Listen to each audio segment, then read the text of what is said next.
সাধু বাবা, আমাদের একটা বাচ্চা হয় না বলে এই বুড়ো বয়সে আমাদের দেখার কেউ নেই। এই নে, এই আপেলটা তোর বউকে খাইয়ে দিলে তোর বউ ইয়াং হয়ে যাবে, তাহলে তোদের বাচ্চা হবে। বুড়ি, এই নাও আপেলটা খাও। আমি ইয়াং হয়ে গেছি। ও বুড়ো আপেলটা ধরো।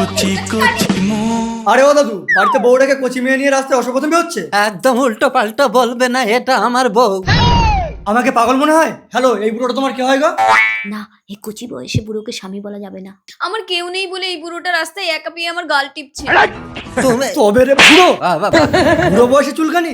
এই চলো, আজ থেকে আমি তোমার স্বামী। চলো হ্যান্ডসাম। ভুলে যেও না। সাধু বাবা, তুমি কি আপেল দিয়েছো? আমার বউ তো চুরি হয়ে একটা ছড়াকে নিয়ে পালিয়ে গেল। তুইও ওই আপেলটাতে কামড় দিলে ইয়াং হয়ে যাবি। আমিও ইয়াং হয়ে যাব? হ্যাঁ। সাধু বাবা, আমি তো সত্যি ইয়াং হয়ে গেছি। আর এক কামড় দিয়ে দেখি। দেখি সাধু বাবা, আমি তো বাচ্চা হয়ে গেলাম, মনে হয় আর এক কামড় দিলে বড় হয়ে যাবো, দেখি। বললাম একবারের বেশি। চুপ কর, কাঁদিস না, চল তোর বউর কাছে নিয়ে যাচ্ছি। দাঁড়াও, তোমার জন্য তোমার স্বামী বেশি ইয়াং হতে গিয়ে বাচ্চা হয়ে গেছে। এই নাও, বাচ্চাকে দুগ্ধ পান করাও। দুধু পিয়েঙ্গে, হাতে দুধু পিয়েঙ্গে। তুমি যে বাচ্চাটাকে নিয়ে নিলে, লোকে জিজ্ঞাসা করলে কি বলবে? বিয়ের আগে মা হয়েছে? এই তুমি চুপ করে, তো বাচ্চাটাকে ফেলে দেবো নাকি?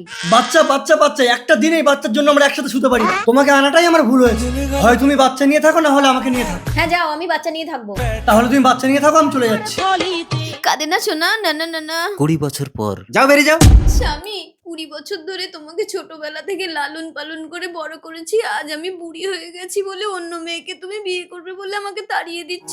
এই যাও তো, তুমি বুড়ি থেকে ইয়াং হয়ে অন্য ছেলেকে নিয়ে পালিয়ে গেছিলে, মনে আছে? হ্যাঁ ডার্লিং, বলো।